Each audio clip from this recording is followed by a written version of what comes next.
राम राम मित्रांनो, आज आमच्या गावाचा बैलपोळा. मित्रांनो बघा, सकाळी बैल धुवून शिंग बिंग कलर लावून बाहेर बांधली सगळी बैल.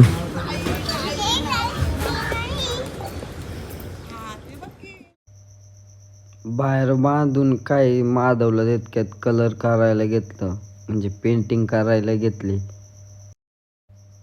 माधव पण येड्यागत करतो. माधवचं झालं, मग बैलाचं घेतलं कलर करायला. बैलाला पण मस्त रंगावलं, माधवला पण छान रंगावलं. आता म्हणलं फक्त सुंदर राहिलंय, सुंदर नाही येड्यागत नाही करावं म्हणजे झालं. बैल लावून रंगवायचा होता, बैल राहिला. नंतर बघितलं तर काय माधवला तर बरीच माणसं झटतात. ते म्हणलो काय कलर करून द्याय ना. नंतर जवळ जाऊन बघितलं तर काय मस्त चांगला आकार दिलता विठ्ठलांचा.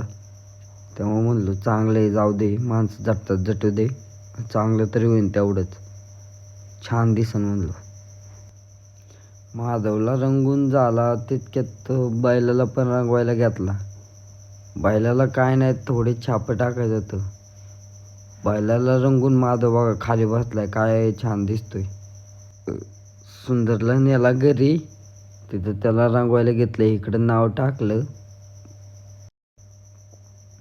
बघता बघता काय बरीच माणसं गोळा झाली सुंदरपाशी. तो काय कलर काढून द्यायना, ले लाता बिता मारायला लागला. म्हणलो खाजी तो थांबा, मग काढूया कलर विलर, काय पेंट करायचं ते करा. तितक्यात मग दुसऱ्या साईडला महादेवाचं करायला घेतलं. महादेवाचं पण खूप छान काढलं.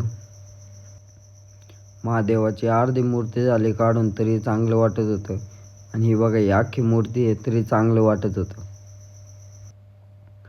दादा म्हणला नाव कुठं लिहायचं, म्हणलो लिहा माग महादेव म्हणून.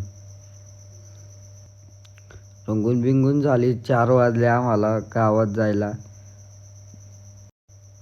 म्हणलं 1-2-3 फटांगडं फोडावं. फटांगडं फोडायला लागले, सुंदर लय येड्यागत करायला लागला. पोरांना म्हणलं थांबा, गावात जायला लय येड्यागत करीन. मग गावात नेला, मंदिराचं येडं घातलं. आमच्या इथं सरपंचच्या इथं नेलं. त्यांनी बैल पुजली, संध्याकाळी नेली मग डायरेक्ट मिरवणुकीला. सुंदर बघा कसा शांत थांबलाय.